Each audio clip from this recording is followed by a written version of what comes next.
They were kept off the field during the anthem for the next game. KENNESAW. You've likely seen the photo online of 5 Kennesaw State University cheerleaders who took a knee while the national anthem was played before a weekend football game. The gesture made them the focus of both criticism and praise online. Now, we're hearing from them, for the first time, on why they did it. On Tuesday, 3 of those cheerleaders, Tommy Dean, Kennedy Town and Slondra Young, spoke to 11 Alive's John Sherrick, telling him this was not a women that they'd been thinking about it for weeks, even seeking and receiving their parents' input and blessings.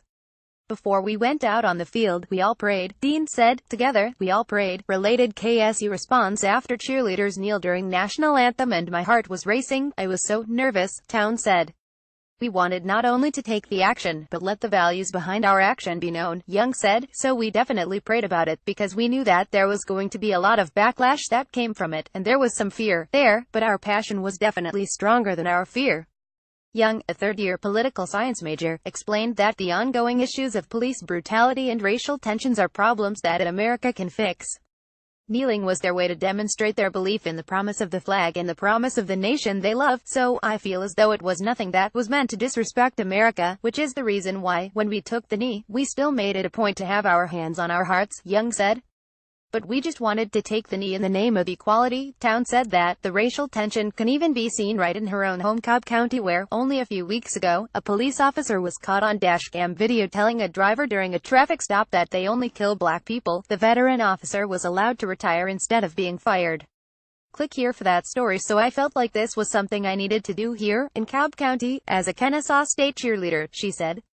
Town, Dean and Young knew it would draw sharp criticism and they would likely be vilified. One of those critics is Georgia State Rep.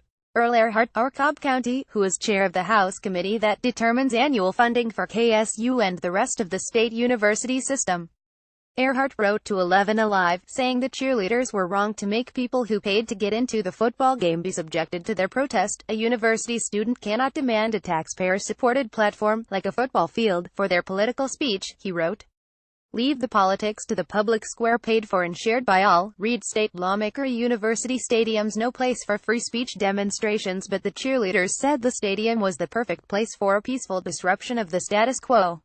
This is a time when we are most seen, a time when I feel as though our statement could be made the most public, Young said. The university has since kept the cheerleaders from taking the field until after the national anthem, keeping them in a tunnel while the anthem is played, a decision KSU said had nothing to do with the protest. But the 5 cheerleaders said they'll still be taking a knee in that tunnel, grateful for the support, they say, of the other cheerleaders who choose to stand. Young said they've drawn inspiration from the Bible, Deuteronomy 3:16, be strong and courageous. Young read the entire verse aloud, and she said they've drawn inspiration from a quote about civil rights pioneer Rosa Parks, that Young knows by heart. It took Rosa Parks to sit down for people to stand up.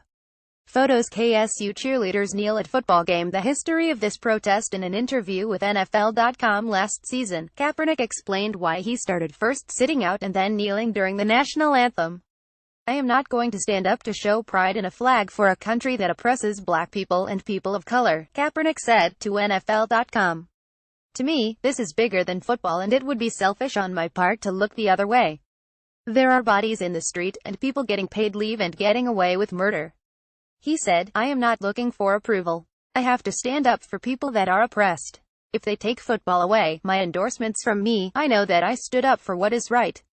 Meanwhile, the NFL on Tuesday issued a statement to all 32 teams in the league saying they believe players should stand for the national anthem and that it is time to move past this controversy. The letter, obtained by 11 Alive news partner USA Today Sports, was sent to chief executives and presidents of teams on Tuesday from Commissioner Roger Goodell.